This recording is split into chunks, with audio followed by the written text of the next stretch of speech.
What's up, Jets fans? Welcome to the latest edition of Jets Latest, where you get the latest on the Jets, Jets. I'm your host, spitting statistician Dane Martinez, and today I want to kind of turn our attention moving forward to our Week 6 matchup against the Denver Broncos across the pond in London. And I got to tell you something, the Broncos provide an interesting challenge to some of the things that the Jets have been doing well, and a challenge to some of the things the Jets have not been doing so well, and it could be a liability for us in Week 6. Before we get to that, remember, if you want to become a Jets Latest insider, click on that join button. You will get access to exclusive content, all sorts of other perks, not only for the green and white, fantasy football, sports betting, because I'm always here to help you win your leagues and win that cash. But let's get into it, okay? We are going to be tested against the Denver Broncos, even in what has been an elite part of the Jets so far this season, and that is the run game. I mean, going into this season, I thought the Jets were going to be able to have a top 5 run game in the NFL, and so far,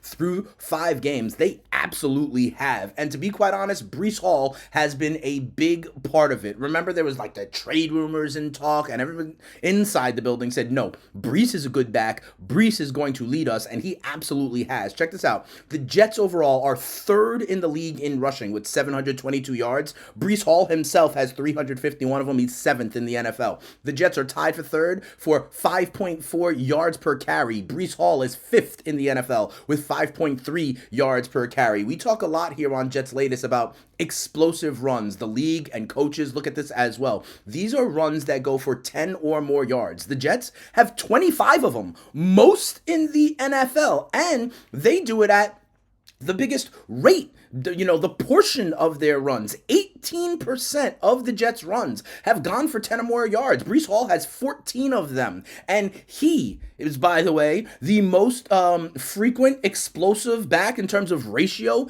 in the NFL. 21% of Breece Hall's carries are going for 10 or more yards. The Jets tied for second in terms of first down. Breece Hall right there as well. The success rate, and this is what I have been talking about so much, the idea of staying on schedule, right? Staying with the chains, not putting this Jets offense in obvious pass situations where we're not able to use the best part of our offense. Well, the Jets run game, the success rate, 47.4%. That is staying on schedule, 5th best in the NFL. Breece Hall himself, in terms of guys, running backs who have had real amount of carries, right? He is in the top 10 there as well. Here's the problem.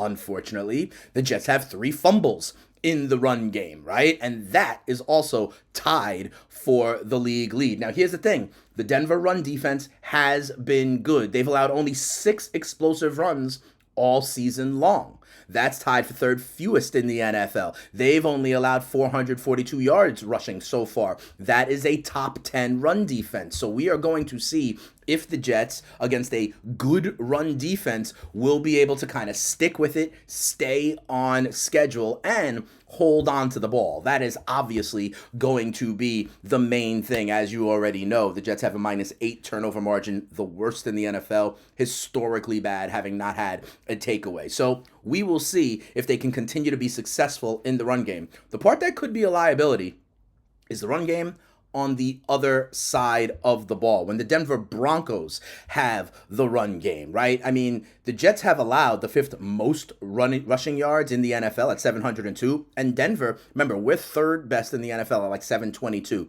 Denver's right behind us. 4th most at 703, right? And they have those explosive runs as well. I told you Breece Hall was tied for the league lead in explosive carries. Yeah, well, he's tied with J.K. Dobbins, a Denver Broncos running back, right? So you see it there.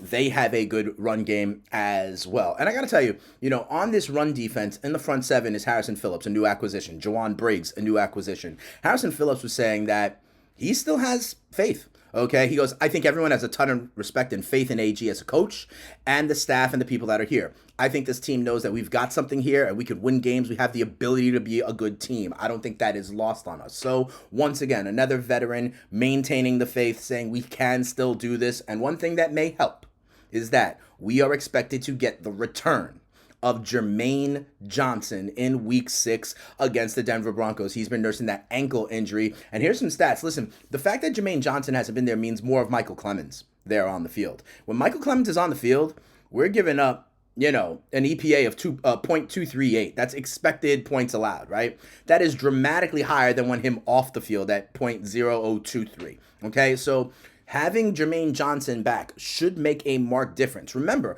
I mean, in the summer, I was talking about how excited I was to have Jermaine Johnson and Will McDonald on the field at the same time. But Johnson has been out for a few games now. I'm not saying it's the magic bullet. I'm not saying it's the elixir, but it should help this run defense that has been in the bottom tier, especially going up against a tough task. So it'll also be good to maybe get Clemens off the field a little bit. And I want to see what I think can be a good front with Jermaine Johnson and Will McDonald. Obviously, Quinnen Williams, who's performing at a all-pro level, and then Briggs and Phillips, who are there to help stopping the run. So let's see. We welcome back Jermaine Johnson, it looks like, for Week 6 against the Denver Broncos. The other thing I want to say is, listen, again, I've been saying it here. Things like penalties and turnovers are not on the coaches, okay? We're focusing on it in practice. We're cutting guys who have fumbled.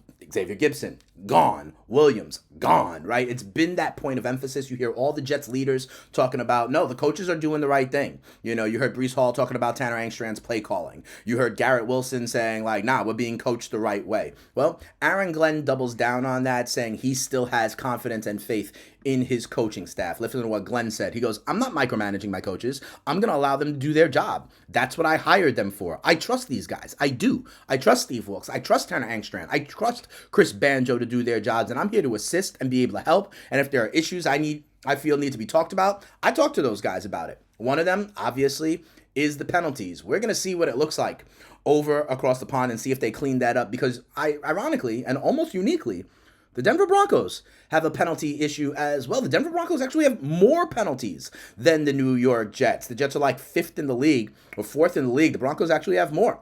The Broncos have more penalty yards allowed. They have the second most penalty yards allowed or given up, surrendered so far through the season. Literally 60 more penalty yards than the Jets. But once again, this is just another idea that I hear the noise. Everyone hears the noise. I say chill with the noise. This is a player focus issue. We got to let this stuff take root. Okay, good teams stick with things. Good teams play the long game. Good teams have consistency. And quite frankly, one of our best things is the run game. And I've gone back. Teams that are at the top of the NFL in rushing make the playoffs. Literally last year, the top 6 rushing offenses all made the playoffs. We have shown that we are a strong running team. That's what this identity was supposed to be. That is coming to pass, okay? And if we can do what the game plan is, we could be okay. I don't want to fault the coaches for this. It is turnovers and penalties. We'll see if we can, again, clean that up when we go across the pond on a business trip in London against a very good Denver Broncos team. This is a Denver Broncos team that made the playoffs last year, that has kind of taken another step forward and is challenging in the AFC West. So a good task, a good challenge for our run game and our team overall in London. That'll do it for this episode here of Jets Latest. Remember though, I really enjoy everybody who has helped with the growth of this channel. Thank you so much. Watch these videos, like these videos, subscribe to the channel, and tell a Jets fan friend to tell a Jets fan friend. Remember, you want to become a Jets Latest insider? Click on that button. You get all sorts of exclusive perks. But let's hear what the Jets Latest crew is saying. We've got Dog Edge 9324 saying, rookie coaches. Chuck Noll went 1-13. Bill Walsh went 2-14. Jimmy Johnson went 1-15. There's still time here. Go Jets. I agree. I'm preaching patience. I still am. I'll even add to that the Dan Campbell, Jared Goff, Detroit Lions analogy. Like I always say, started 0-10-1, finished 3-13-1 in their first year. Peter Blum, 613, says Garrett Wilson is a saint.